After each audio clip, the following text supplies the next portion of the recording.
Seigneur, parle-nous. Au nom de Jésus, Amen. Alléluia. Gloire à notre Dieu. Nous sommes dans la joie d'être là, qu'il pleuve ou qu'il ne fasse pas beau comme les hommes disent. Nous avons un rendez-vous sacré avec notre Dieu, notre Seigneur.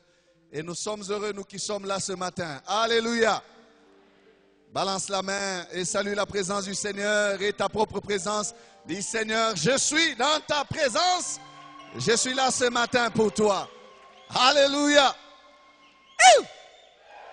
La joie du Seigneur, c'est ma force. Amen, amen. C'est notre force. Que le Seigneur soit béni. Nous vous saluons, vous qui nous suivez sur les médias et à travers l'Internet.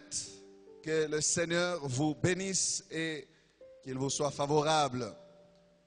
Nous vous saluons, vous qui nous suivez donc dans vos maisons, et nous demandons sa grâce et sa paix chez vous.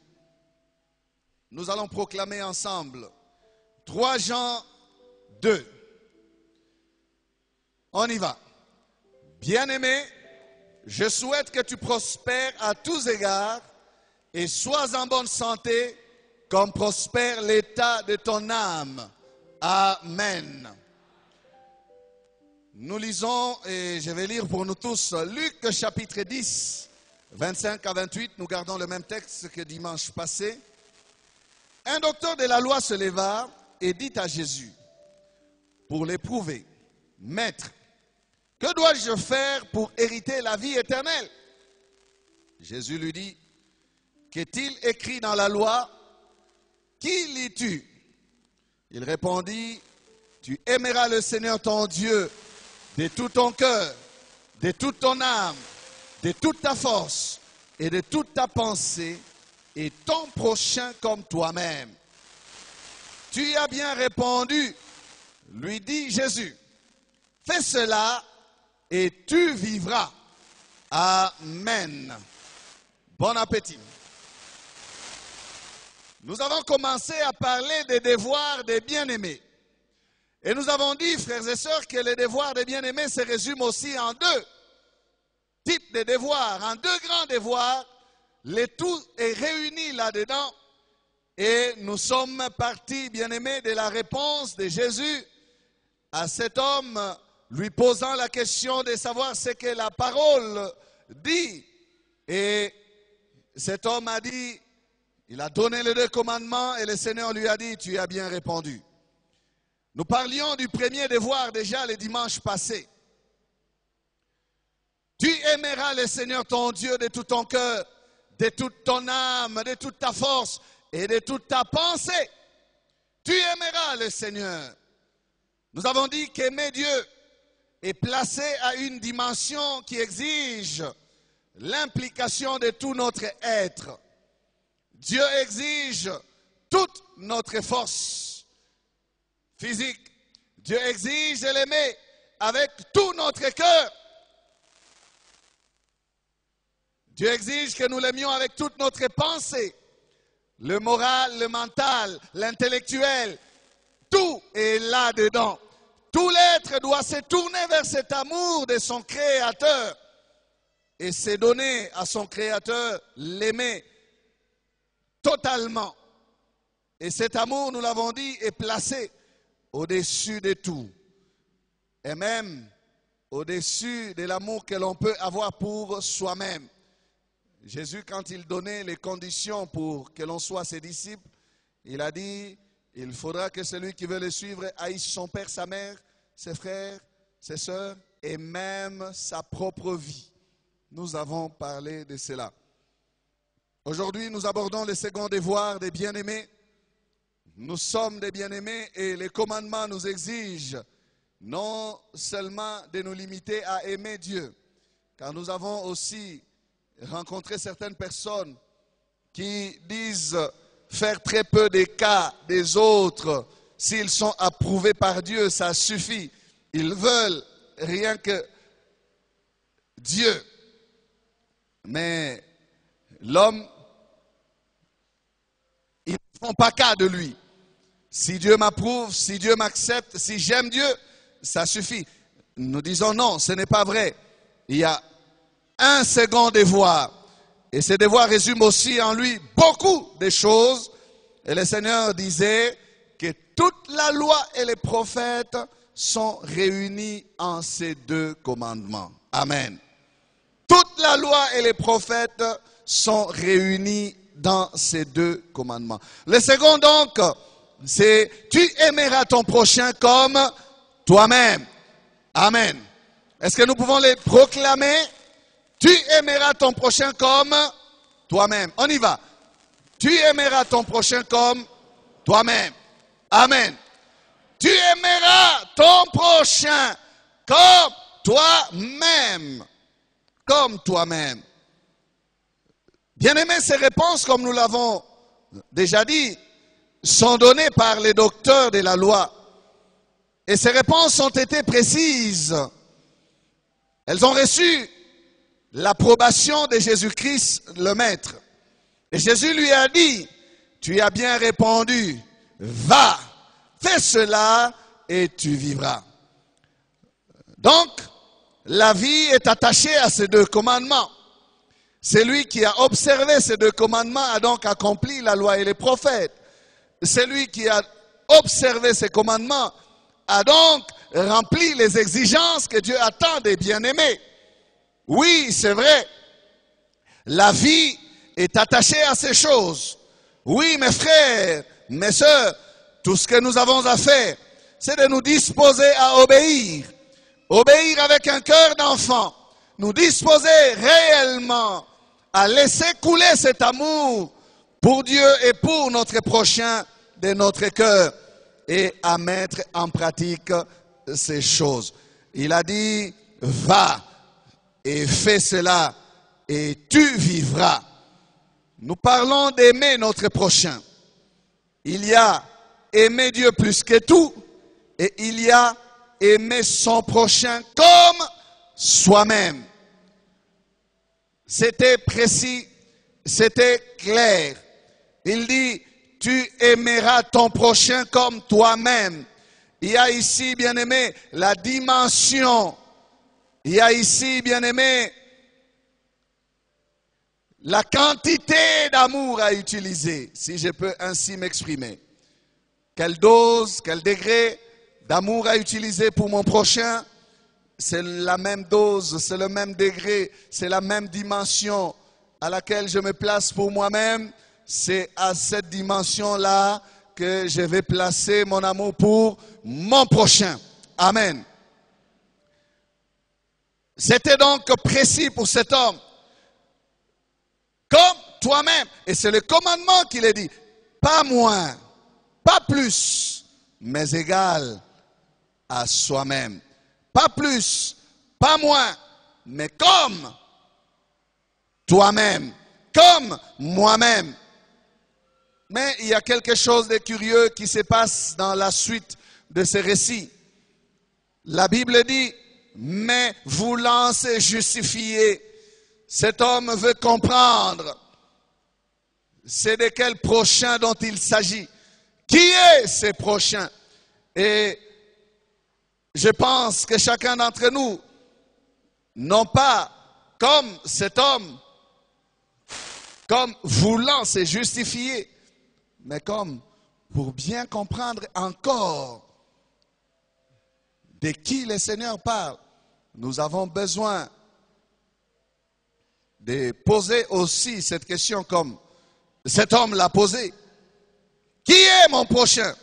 Alors, la suite, le maître donne une parabole. Nous sommes toujours dans les chapitres 10 de Luc. Nous prenons la suite. Nous reprenons à partir du verset 28 et nous descendons jusqu'à 37. Tu as bien répondu, lui dit Jésus. Fais cela et tu vivras. 29. Mais lui, voulant se justifier, dit à Jésus, et qui est mon prochain? Et qui est mon prochain?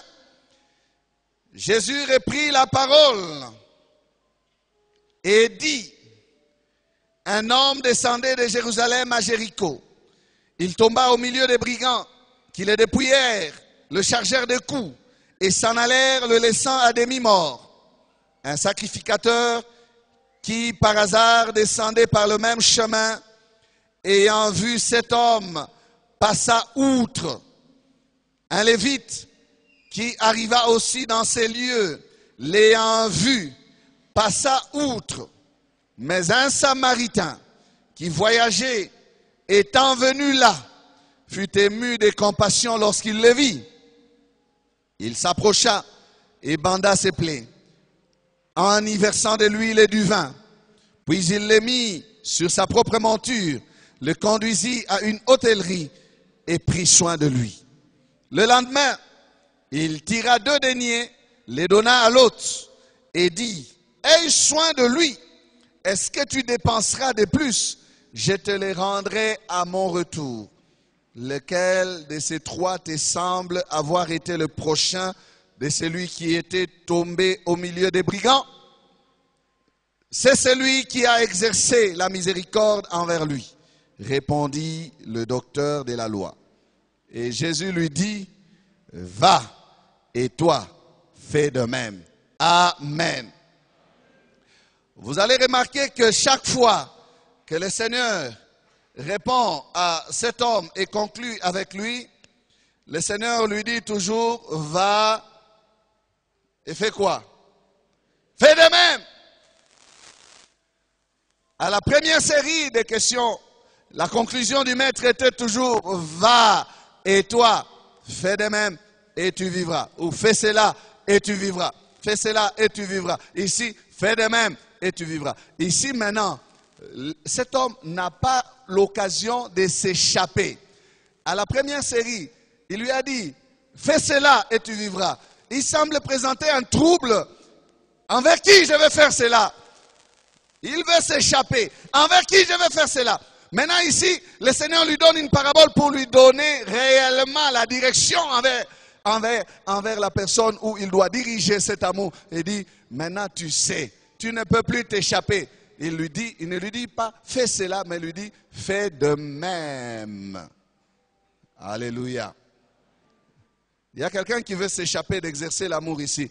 Ce matin, le Seigneur est en train de te parler à toi. Il te dit, fais de même. Amen. Fais de même. Ne t'échappe pas. Ne dis pas, je ne connaissais pas qui est mon prochain. Tu vas connaître ton prochain ce matin. L'importance de l'enseignement, c'est celui-là, bien-aimé. L'enseignement nous met devant notre responsabilité. Le serviteur qui connaît la volonté de son maître, le maître attend à ce qu'il mette en pratique sa connaissance. Amen. Ces docteurs de la loi répondaient très bien aux questions. Mais Jésus ne demandait pas qu'on s'arrête sur les réponses. Jésus attend plus que des réponses. Il faut aller au-delà des réponses. Il faut amener nos réponses, bien-aimés, sur terrain. Les mettre en pratique. Beaucoup trop de personnes et beaucoup trop de monde de nos jours prétendent avoir une connaissance des choses spirituelles.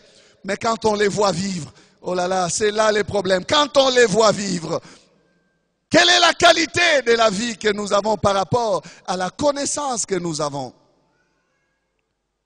Et c'est ce qui crée le scandale.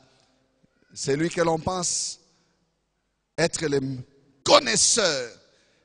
Lorsqu'on les voit faire ce que ne pouvait même pas faire l'ignorant, on est choqué. Et c'est normal. L'amour du prochain, frères et sœurs, est donc intimement lié au faire et non au dire, tout simplement. L'amour du prochain est donc intimement lié à l'action et non à la parole. Amen. Un bon amen. Intimement lié à l'action et non à la parole seulement. Et la parabole du bon samaritain contient des leçons merveilleuses, des leçons profondes qui nous enseignent comment exercer cet amour et envers qui l'exercer. Et cette parabole nous donne surtout une réponse concrète à cette question, si nous sommes aussi comme ces docteurs de la loi, qui est mon prochain? Envers qui exercer mon amour et dans quelle mesure l'exercer. Ce mot prochain peut sembler vague. Il est indéfini. Mais ce mot nous pousse, bien-aimés, à réaliser tout l'étendue de l'amour qu'attend de nous ces prochains dont il est question. Il peut paraître vague, ce mot. Prochain. C'est qui mon prochain? Il semble indéfini. Or, c'est là que réside la sagesse de Dieu. Dieu a laissé la porte ouverte. Il n'a pas voulu restreindre, limiter. Dieu pouvait dire, tu aimeras ton père et ta mère. Jésus pouvait répondre à cet homme, c'est ton père et ta mère qui sont ton prochain ou tes prochains. Il pouvait lui dire, c'est ton frère, c'est ta sœur. Nous aurions là alors, frères et sœurs, une limite qui nous aiderait à saisir jusqu'où et envers qui nous pouvons diriger notre amour et canaliser cet amour. Mais le second commandement traverse le cadre familial. Il va plus loin que ce que nous appelons les êtres chers. Dieu laisse la porte ouverte. Cet amour va jusqu'au prochain. Il ne se limite pas aux proches. Non. Mais il va jusqu'au prochain. Regarde un peu ton frère. Dis-lui, l'amour, cet amour ne se limite pas aux proches, mais il va jusqu'au prochain. Je vais vous déranger ce matin dans les exercices parce que c'est pratique. Il ne se limite pas aux proches. Papa, maman, enfant, légitime, mes fils, mes filles. Tout simplement, non. Il traverse, il va jusqu'au prochain. Si Dieu pouvait répondre à cet homme et lui dire, non, tu aimeras les malheureux, tu aimeras l'orphelin, tu aimeras seulement la veuve, tu aimeras seulement celui qui est dans le déficit d'amour, qui est une catégorie négligée. Vous savez qu'il y a des personnes, quand vous les regardez, ils suscitent ce besoin d'amour. Si Dieu pouvait citer que ces personnes-là, cet amour du prochain serait aussi limité. Mais Dieu laisse la porte ouverte. Amen. Il ne cite personne. Il dit, tu aimeras ton prochain. Ton prochain. S'il disait, tu aimeras ton voisin. Tu aimeras l'étranger. Il allait nous limiter. Mais notre amour ne se limite pas à une catégorie quelconque de personnes, comme je le disais, en déficit d'amour, des personnes qui sont dans un besoin visible d'amour. Non! Dans sa sagesse, Dieu nous parle du prochain. Ce mot prochain veut tout simplement dire notre semblable. Amen. Qui qu'il soit, c'est ton semblable.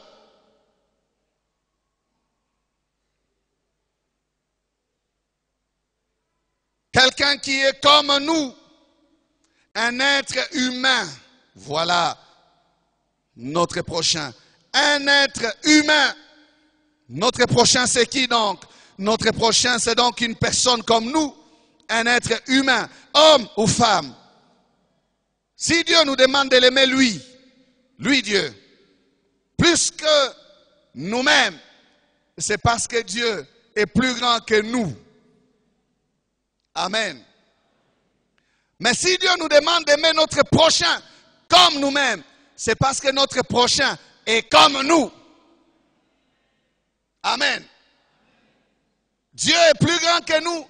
Il mérite alors un grand amour plus que le nôtre.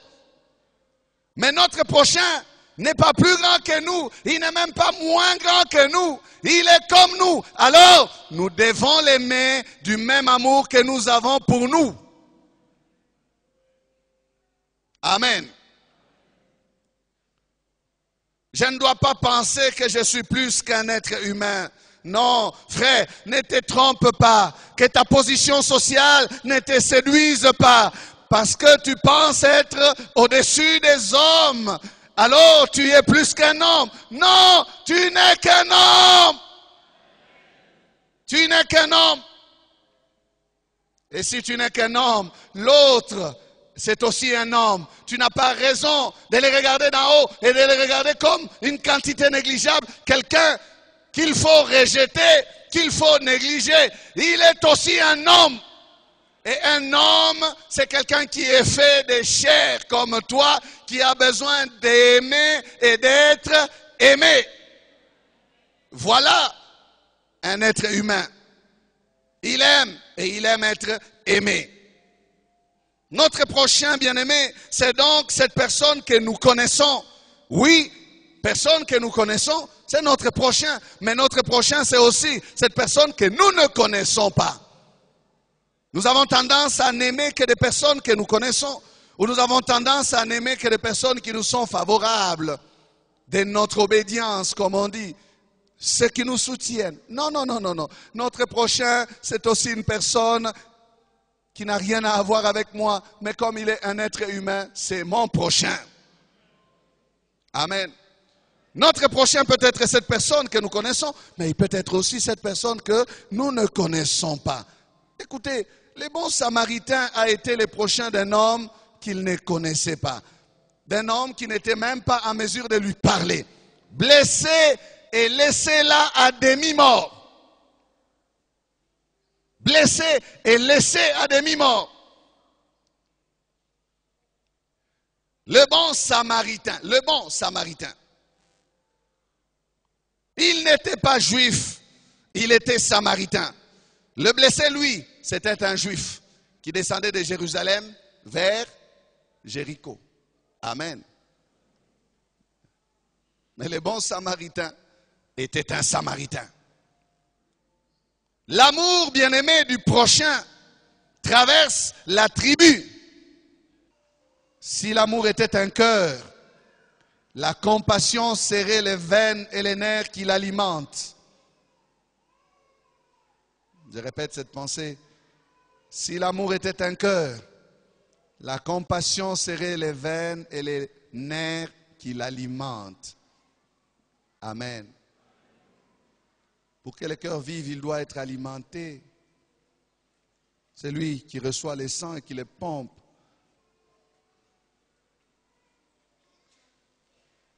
S'il n'y a pas de compassion, le cœur ne peut pas bouger. Dans l'histoire du riche et du pauvre, une autre parabole de Jésus-Christ, le riche va en enfer non pas parce qu'il est riche, non, mais parce qu'il n'aimait pas Dieu. Et son manque d'amour s'est manifesté dans la façon dont il a traité Lazare le pauvre, qu'il croisait chaque matin et chaque soir au devant de sa porte. Dieu avait placé Lazare à la porte du riche pour que le riche ait un cœur de chair, pour qu'il puisse prendre soin de Lazare. Mais le riche a fait fi de la présence de Lazare à sa porte. Ce n'était pas qu'il était riche et qu'il devait aller en enfer à cause de sa richesse. Non, il n'avait pas de cœur. Il n'avait pas de compassion. Et j'ai aimé ce que le patriarche, notre père Jacques Verneau a dit dans un de ses messages. Il a dit, le riche n'était pas en mesure de donner de la compassion à Lazare. La seule compassion qu'avait Lazare, c'était celle du chien. Car le chien léchait les blessures de Lazare. Le chien du riche léchait les plaies de Lazare. Et il a dit, mais le chien n'était pas le prochain de Lazare. C'était le riche qui était le prochain de Lazare. Mais il avait fermé son cœur. Il avait fermé son cœur. Et Lazare, qui était là, n'avait pour seule compassion que celle du chien. Notre prochain est celui que Dieu a placé devant notre porte. Notre prochain est celui que Dieu a placé sur notre route. C'est celui que nous connaissons ou que nous ne connaissons pas. Peu importe, seule la compassion doit nous aider, bien-aimés, à intervenir. Oh, je croyais que quelqu'un pouvait dire Amen. Écoutez, la Bible dit, 1 Jean 3, 17 à 18. Si quelqu'un possède les biens du monde et que voyant son frère dans le besoin, il lui ferme ses entrailles, comment l'amour de Dieu demeure-t-il en lui? Ah. Et le verset 18. Petits enfants, n'aimons pas en parole et avec la langue, mais en action et avec vérité. Amen. Nous avons dit ici que c'est plus le faire que le dire. Ne dis pas je t'aime, et tu ne fais rien. Non. Si tu dis je t'aime, il faut faire quelque chose. Amen. D'ailleurs, c'est d'ailleurs le piège que le diable utilise pour demander un certain faux amour aux humains. Comment est-ce qu'on fait tomber les femmes et les hommes? C'est en leur disant, mais si tu m'aimes, fais ceci, fais cela. N'est-ce pas vrai? Ah, vous êtes devenu calme. C'est un piège que le diable utilise parce qu'il sait que l'amour, c'est pratique. Ah, vous allez entendre quelqu'un, non? Tu as dit que tu m'aimes, mais si tu m'aimes, pourquoi tu ne fais pas ceci? Fais! Et tu es coincé, tu dois faire. Si tu fais, tu prouves l'amour. Est-ce que c'est le vrai amour? J'ai dit, le diable utilise la même stratégie pour demander des actes. Il dit, si tu m'aimes vraiment, prouve-le-moi. Prouve-le-moi. Fais quelque chose. Alors ici, fermer ses entrailles veut tout simplement dire manquer de compassion. Les entrailles, synonyme bien-aimé, d'un cœur qui est touché. Non, ce ne sont pas les intestins qui bougent tout simplement. Vous savez, lorsque vous êtes saisi d'une forte émotion, les intestins bougent aussi, c'est vrai. Mais ça veut dire tout simplement que votre cœur bat. Ce qui est à l'intérieur de vous est touché, saisi. Mais si vous fermez les entrailles, vous devenez donc insensible. Colossiens 3, 12. Ainsi donc, comme des élus de Dieu, saints et bien-aimés. Ah, nous sommes des bien-aimés. Ainsi donc, comme des élus de Dieu, saints et bien-aimés, revêtez-vous d'entrailles, de miséricorde, de compassion, de bonté, d'humilité, de douceur, de patience. Amen. Ayons ces entrailles-là. Ayons, bien-aimés, un intérieur qui vit, qui bouge. Lorsque nous sommes en face de notre prochain, c'est lui que Dieu a placé sur notre chemin. Nous changeons de version pour relire Colossiens 3,12. Dans la version PVV, ainsi donc, puisque vous avez été choisis par Dieu pour lui appartenir et qu'il vous aime, c'est ça être un bien-aimé, ayez en vous un cœur plein de tendre compassion. Voilà, les entrailles de miséricorde sont traduites ici par un cœur plein de tendre compassion. C'est là ce qui convient à des hommes que Dieu a mis à part, donc des élus. Revêtez-vous de bienveillance et d'humilité. Ayez bon caractère. Faites preuve de patience. C'est le devoir des bien-aimés. Amen. Un bon amen. C'est le devoir des bien-aimés. Un cœur plein de compassion. Un cœur plein de compassion. Le Samaritain devient un bon Samaritain. Il devient bon à cause de la compassion. Les sacrificateurs restent sacrificateurs. Je ne dis pas que tous les sacrificateurs sont des mauvais. Il y en a des bons. Il y en a aussi des mauvais. Gloire à Dieu. Amen. Il y a des bons pasteurs et des mauvais pasteurs, n'est-ce pas? Oui. Dans toutes les catégories des êtres humains, il y en a des bons et des mauvais. Ce bon Samaritain devient donc un bon Samaritain à cause de quoi? De la compassion. Parce qu'il a eu de compassion. Voici les choses qu'il a faites. Verset 34 de Luc 10. Il s'approcha. Donc, lorsque vous avez la compassion, vous n'allez pas vous arrêter là. Non, non. Ça vous pousse à avancer.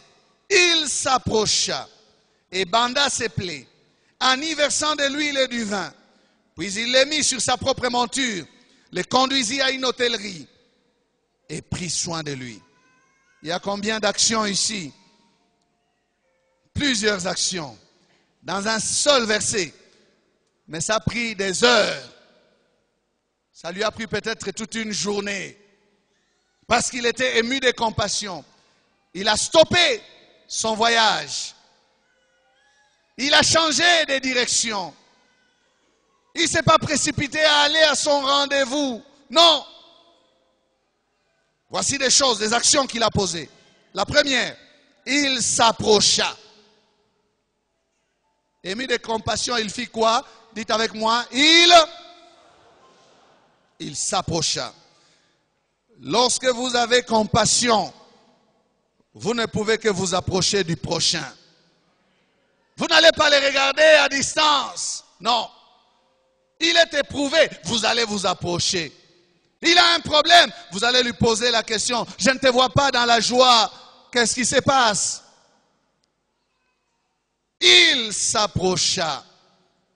Première action, il s'approcha. Deuxième action, banda ses plaies. Il banda ses plaies.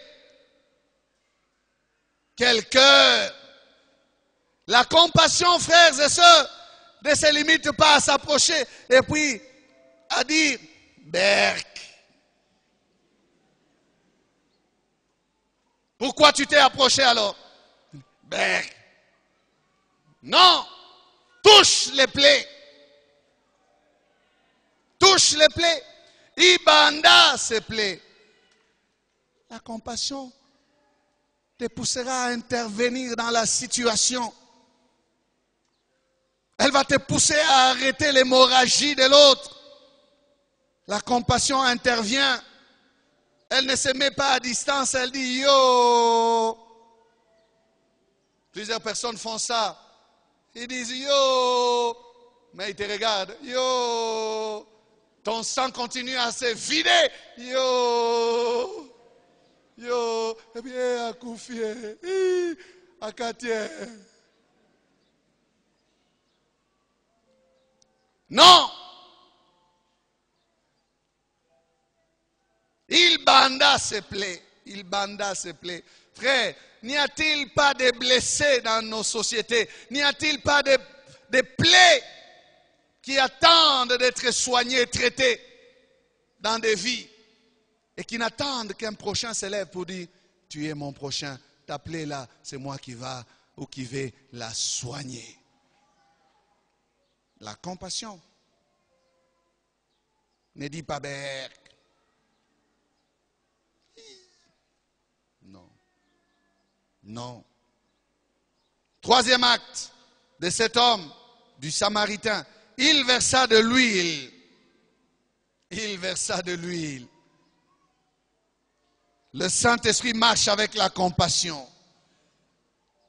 Le Saint-Esprit devra nous aider, frères, pour intervenir dans les situations des autres. Et Romains 5,5 dit que l'amour de Dieu est versé dans nos cœurs par le Saint-Esprit. Amen. Quatrième acte. Il l'est mis sur sa propre monture. La compassion nous pousse à partager. L'amour ne consiste pas tout simplement à regarder, non, mais à partager. La compassion donne ce qu'elle a. C'est ma monture. Ça peut devenir aussi ta monture. Amen.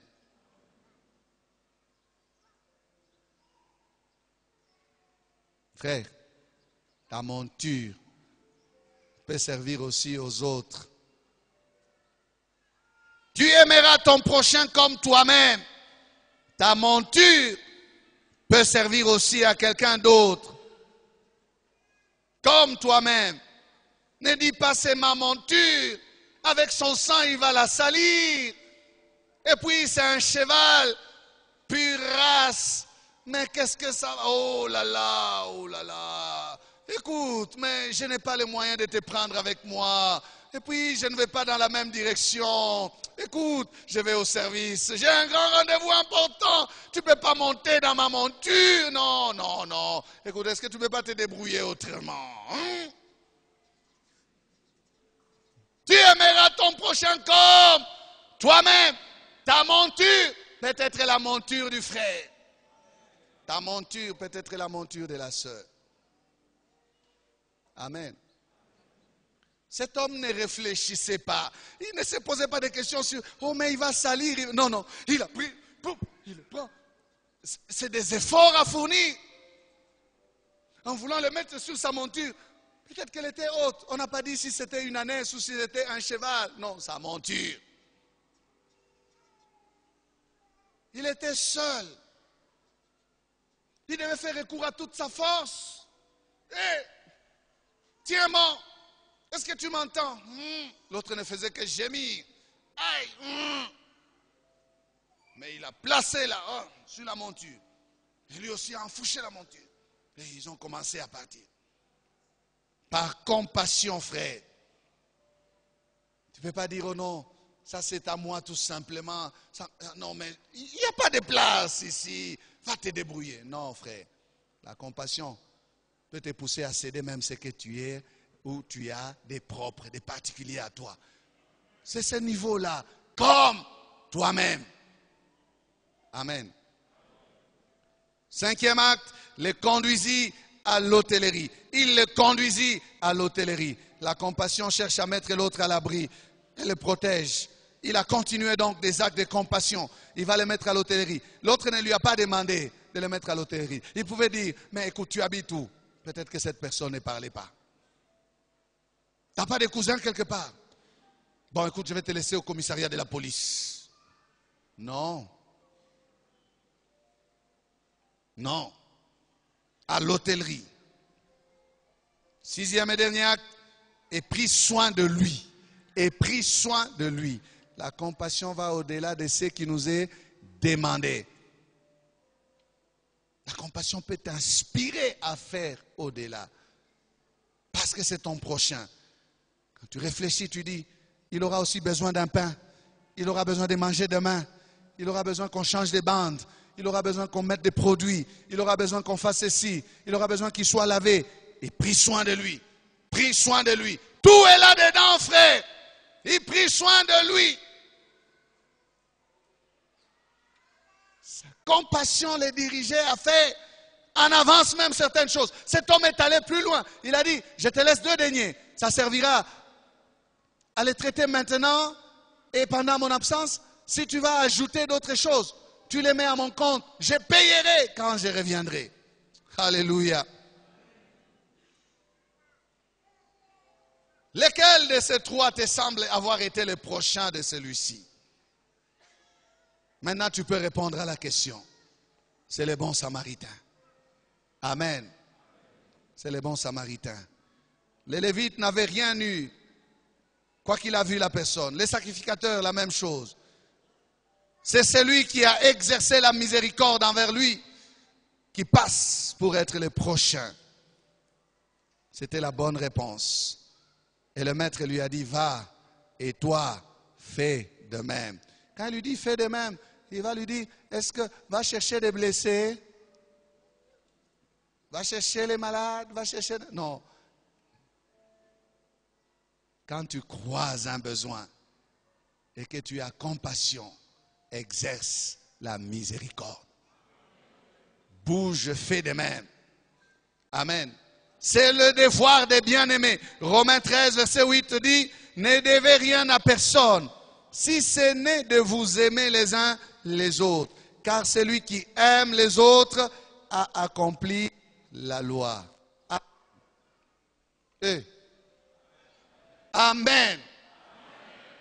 Car celui qui aime les autres a accompli la loi. Et qu'est-ce qui résume la loi? Tu aimeras. Tu aimeras Dieu et tu aimeras qui? Ton prochain. Amen. Voilà le devoir de bien-aimer. Ne devez rien à personne. Si vous m'aimez, ça me suffit. Je suis à l'abri. Si l'on t'aime, ça te suffit. Tu es à l'abri. Amen. Parce que ceux qui t'aiment, s'ils sont des bien-aimés, ils feront de même. Tout sera motivé par l'amour. Va et toi, fais de même. Frère, si nous pouvons mettre en pratique cette affaire, nous serons à l'abri. Amen. Il n'y aura pas de critiques, il n'y aura pas de médisance, il n'y aura pas de jalousie, il n'y aura pas de mauvaises choses, il n'y aura pas de querelles, il n'y aura pas d'animosité, il n'y aura pas toutes ces choses négatives qui divisent nos communautés de nos jours. Parce que nous aurons accompli la loi. Amen. Et c'est ce que nous désirons dans notre vie. Accomplir la loi. Faire ce que le Seigneur nous recommande. Et être en ordre avec le Seigneur. Amen. Les devoirs des bien-aimés. Baissons la tête, nous allons prier.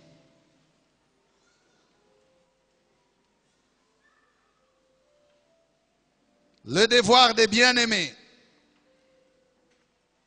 Aimer Dieu plus que tout et aimer son prochain comme soi-même.